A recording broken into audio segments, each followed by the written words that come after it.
Okay, Big Jim, man, you grinding. Well, you got a lot of young guys, so you just got to get out there and let them know that we're all into this and that we're all part of this and we all want to get better. Okay, I didn't think you were that active in the room. I saw this video the other day of Tom Ryan wrestling with Decatur. Did you see that? Did you see that video yet? No, so he's working out, and I didn't realize Coach Ryan wrestled as much. I know you wrestle less, right? I don't wrestle. I very seldom will I get on the mat and actually wrestle. I'll drill, I'll show moves, I'll get I'll get a sweat going. But as far as wrestling, something's hurting every day when I get out of bed. So I try to keep my wrestling in. I'm trying to take care of my body. I'm trying to do a lot of low impact things. I will drill though. I will show moves. You're almost, what are you, 47 or 50? Gonna be 48 here really 48? quick. I don't see any grays. I'm not going to lie. I got grays. I got little you got ones. grays? Yeah, they're in there. I can't even see them. My girlfriend cuts them out for me though. You don't use the, what's the key? My fiance. What's the key? Are you engaged? Yeah, I'm engaged. Congratulations. Yep, made that big move. Is it just for men? I think that's the, no, that's the hair that. right? Nope. No, just for men for Big Jim. No, none of okay. that stuff. So you do wrestle. You actually do get on the mat and show technique. Yep. Because you didn't look like.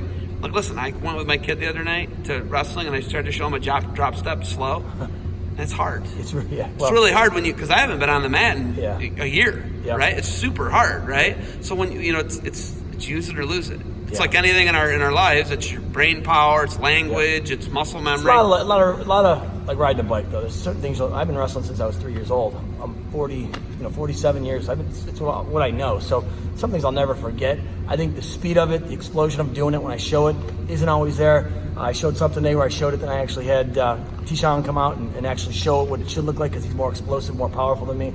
So I'll do that as much as I can. A lot of this is just making sure the guys know that, especially the younger guys, that hey, just because I'm 47 and I can't get out and show moves, I don't know what's going on. I think it's really, really important. It was good technique too. Back pressure. Yep. Don't go on two knees. It's just all the basic stuff. things. It's all the man. stuff that the Burnett boys show. Yeah, it's all basics though. It's really basic. We got a young team. We got 17 freshmen on our team. Are you serious? Yeah, so it's a lot of young kids in here. Okay, so bringing Tayshian in, right? Like this guy I just said, he's been to Pitt. He's been at every end of the spectrum, yep. right? Because he went to school in Pittsburgh High School, and then he went to Pitt. They got resources. Yep. Ohio State.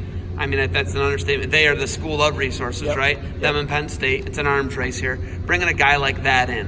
What's it been like in the last 3 weeks? You said he made an immediate impact. I saw in the press release. Yeah, he just, once again, he's just a young guy. Danny's getting to be a little bit older. Sean was here last year, so he's just a young guy that the kids can really relate with. And just, I think he's 23. We have a freshman that's 3 years younger than him.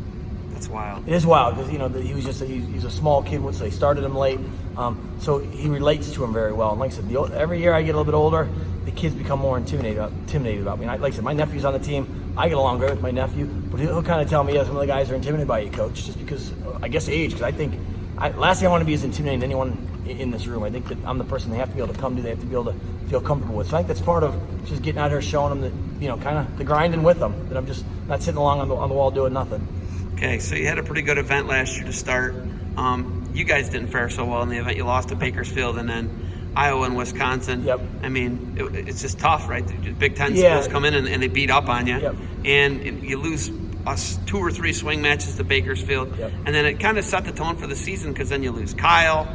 Okay, well, then people Kyle, don't know this. We lost 6 guys last year with season-ending injuries, all within the first 3 weeks of practice. Cody? No, we lost Monaco. Monaco, he that's what wrestled I was in the.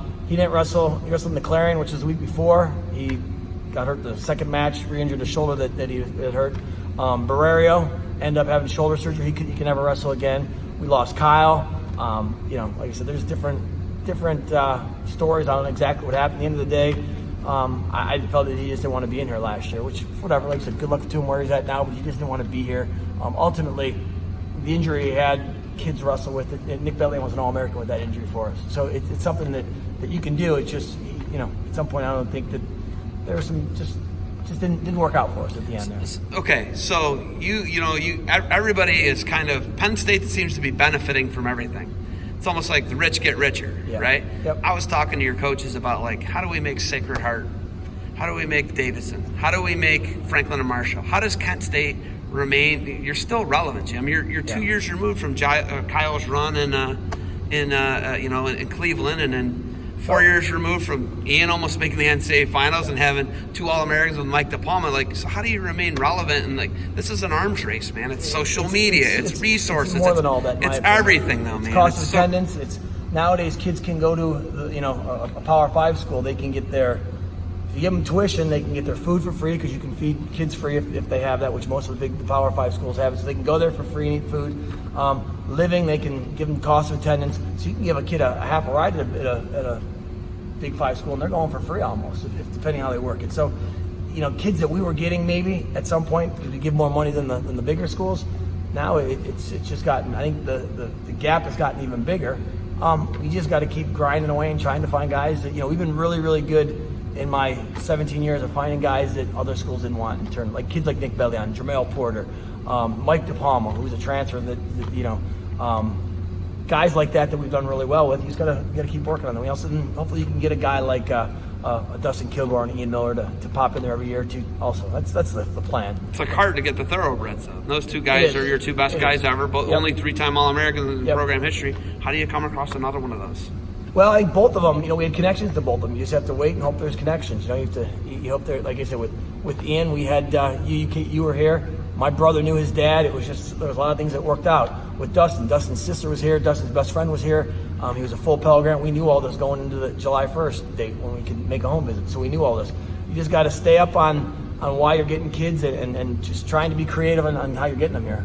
You never used to give full rides out. Are you giving more full rides out? We're making more full ride offers. Do you have to? You have to. Well, they're offers, and you're not getting the guys. Yeah, kids are going to other schools, like I said, for 50% instead of a full ride because they think that they'd rather, like I said, some kids would rather go and be a backup for 2 years old when they have their 2-year shot or their 3-year shot that they're going to make the most out of it than come to a Kent and be a 4-year starter right away. It's just, like I said, it's just the way it is right now. I'm not the only school that's feeling it. I think a lot of the MAC schools are. I think that it's just part of what's going on right now. Conference expansion. How huge is that for you guys? It'll be interesting because everyone said when we got Missouri in our conference, we become a better conference. I think our conference has gotten better because Missouri's in it. I don't think the rest of the schools have gotten a whole lot better at that point. I think we're all kind of where we were prior to Missouri getting in here. Now we're adding more schools in.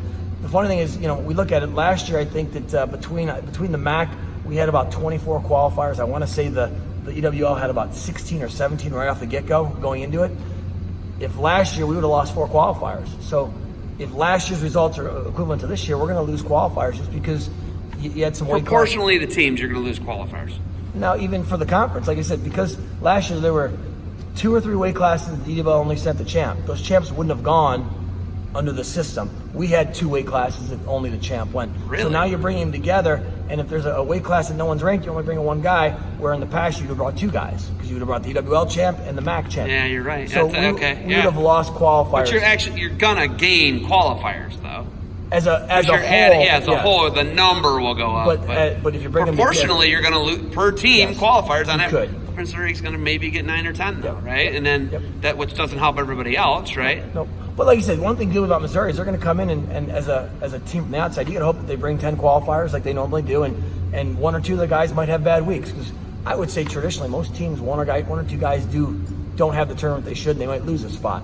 So that gives the opportunity for other schools to steal spots. That's the philosophy that you have to go in with.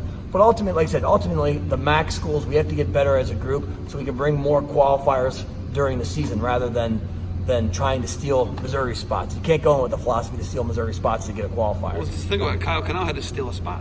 Yeah, 100%. He did not qualify a spot during the year and stole a spot. That year had you not had 2 good guys, because you had Miklas and somebody else, he wouldn't have been able to, because if you'd have just had 1 guy, he wouldn't have qualified. Exactly right. Think about it. Like, that's literally the kind of the detriment to it, right? Yeah, 100%. Right there.